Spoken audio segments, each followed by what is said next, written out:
Now you can see the cable. I've pushed it just that bit further. So we need to loosen that spline. There we are. When I was adjusting the handbrake on the inside, that little arm, it was further down on the left hand side, getting pulled further. So I'm going to slacken that nut off. 1 click, 2 click, 3 clicks.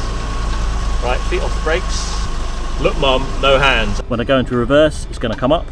When I go forwards, it's going to pull the back down.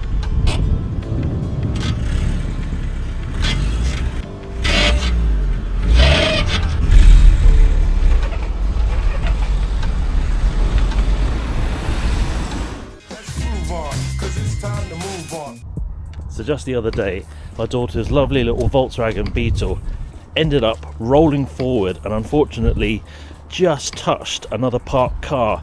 And since then I've told her and taught her, make sure you turn the wheels into the curb when she parks it, because just in case she doesn't pull the handbrake hard enough or the handbrake cable fails, it's then at least when it's on a hill gonna go into the curb. So let's have a look and see what's up with this handbrake.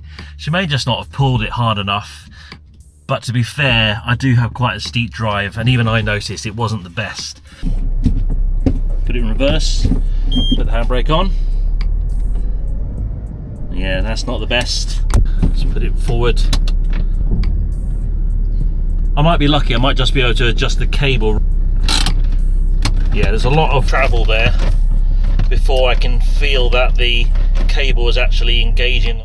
Now, this is a Volkswagen Beetle Cabriolet and it doesn't have a light up here in the middle. It's only got one at the front there.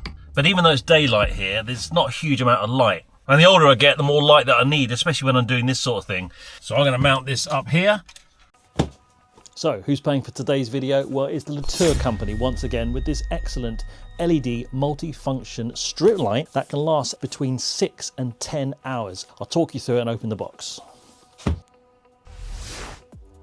In the kit, you get a USB-C cable. It comes with these lovely little metal pads that are going to attach onto these magnets. The length of the light is 400mm or around about 16 inches. One of the best things I like about this is, look, when you turn it on, damn, how bright is that?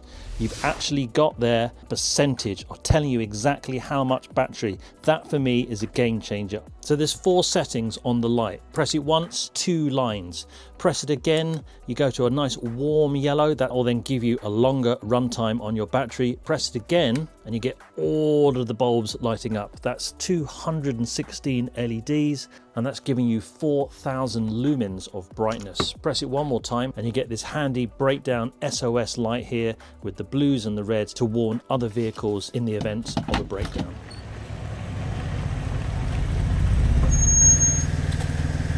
What I'll do for you now is I'll turn off the lights in the garage. On the back there's a handy little hook. You get a lovely broad spread. There's no other lights in here.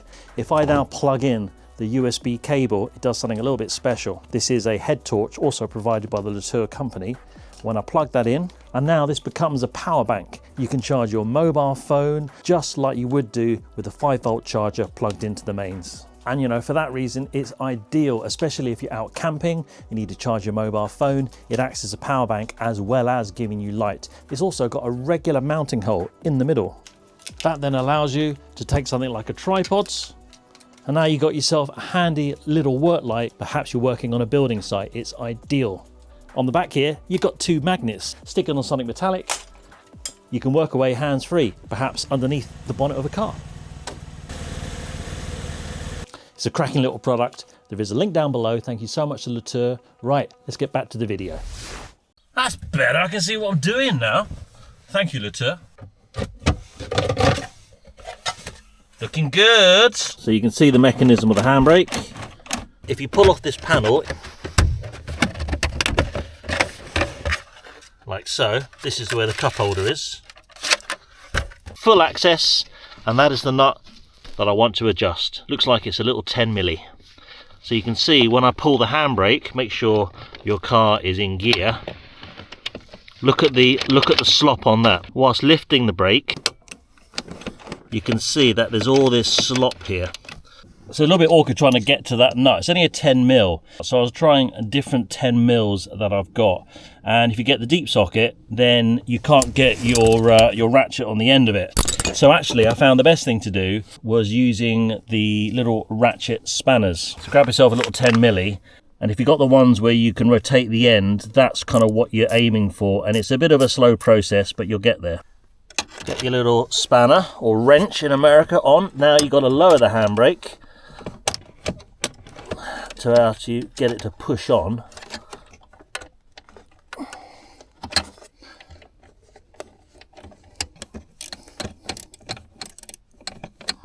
Right, so that's it adjusted. It's a bit footery, to be honest with you. It's just perseverance, tiny little turns of the spanner, but you'll get there. But now, if you look at the handbrake, when I lift it, before I was coming up to about halfway, but now it's right at the bottom. There's hardly any travel. That's off, on, off, on.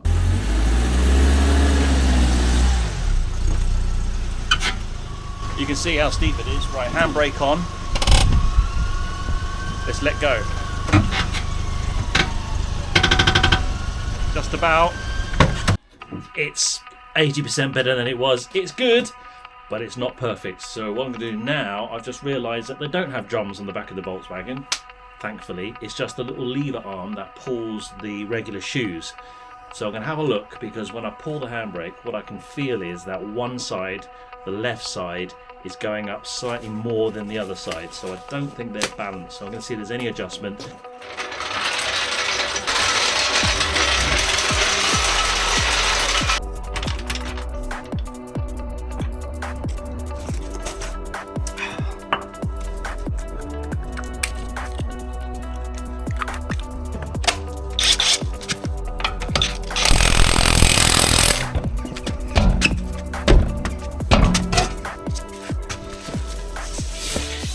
This is the mechanism that pulls on the caliper, which then pulls the handbrake.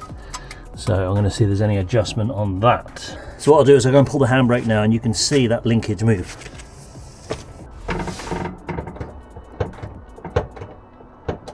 So I've got the handbrake off at the moment, be very careful, but you'll notice that when I move this lever, which has got the handbrake on, now that I've released the handbrake, there's the movement, and it was hitting against the stop, so I think it was in the furthest position.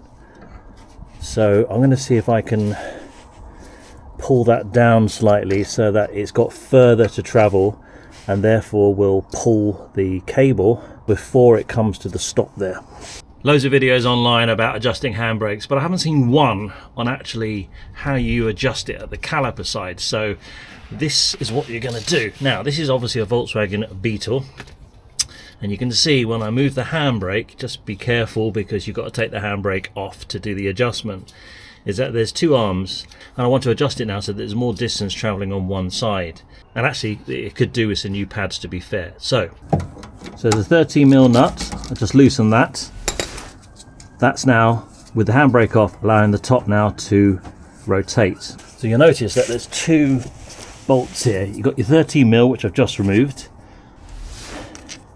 and there's a little star bolt. The star bolt holds the rear assembly on, and the 13mm just holds the front assembly. And if you look really closely, you'll see that there's a spline. So with the handbrake off, I'm going to pop that off.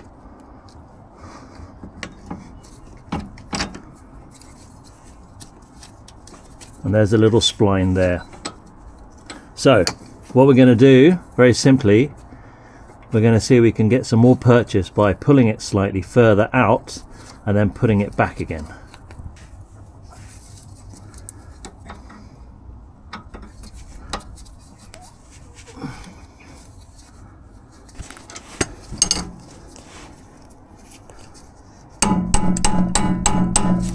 Okay, now there's a bigger gap here, so let's see what happens when I pull the handbrake and see if it doesn't touch the rear assembly now.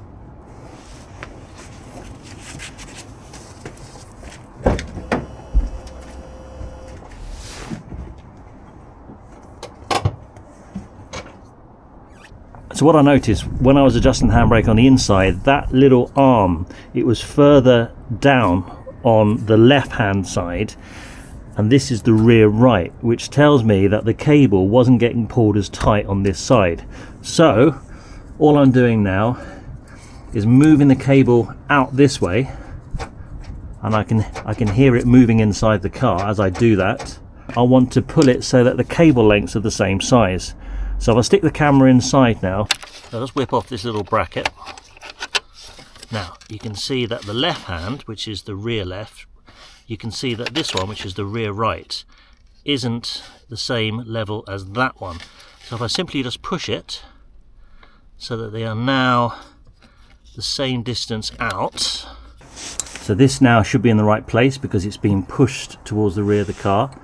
So let's get that spline on. You can use a little socket over the top and give it a little hit. You can see there's a much bigger gap now, so let's go and see if there's an even pull when I pull the handbrake.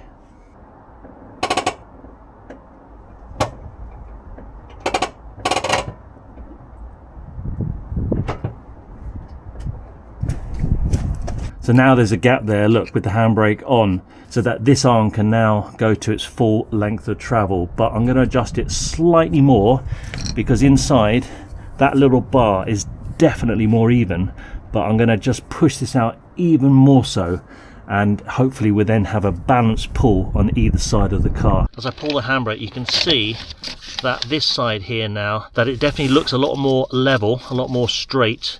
Before, on the left hand side of the car, it was getting pulled further. So I'm going to slacken that nut off, I'm going to push that cable further, and hopefully that should be it. We get a nice even pull across there.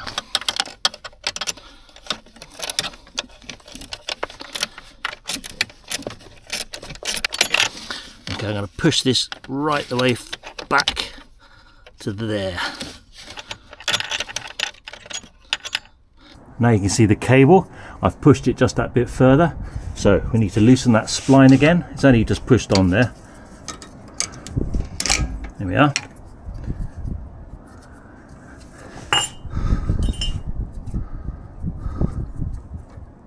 Flap it back on.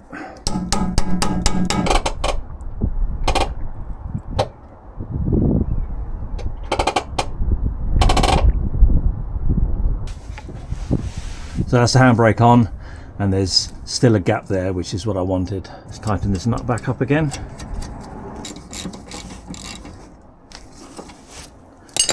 And what I'm going to do on the other side, I'm actually going to go the opposite way, and I'm going to loosen it slightly. And funny thing is, in hindsight, you actually don't need to take the wheel off. You can do it all just underneath the car. Anyway, lessons learned for the next time. You can see straight away, look at the distance that I've got on this side here. It's much higher, so I want to move this arm in, and that hopefully will even things up a little bit. Yeah, little lessons learned there. You can do this without taking the wheel off. There we go. Right, so this time I'm going to push it towards the front of the car slightly. Let's tap it on.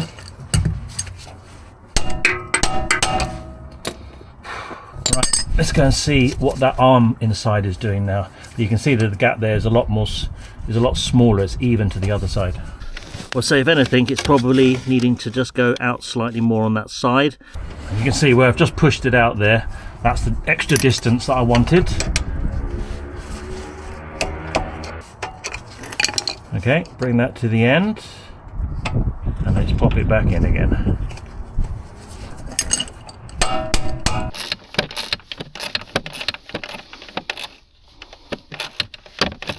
Right, adjustments all done. Just make sure you get the 13mm back on there.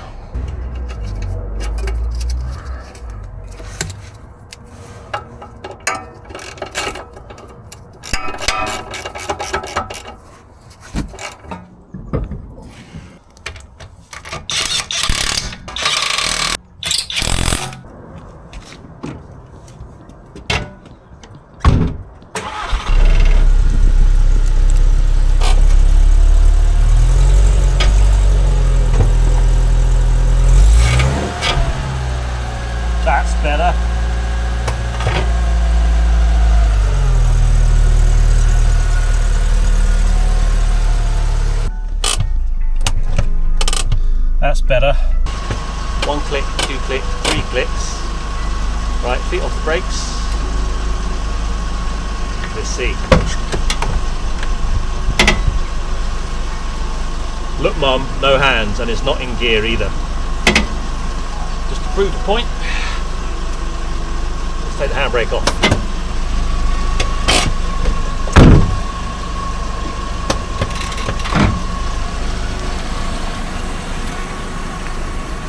And you can see when I put the handbrake on, watch how the back dips down. I'll go into reverse. It can't. And if I go forwards, brakes are now holding on. If you have a look at the rear, we should get an even drop each side. When I go into reverse, it's going to come up. When I go forwards, it's going to pull the back down.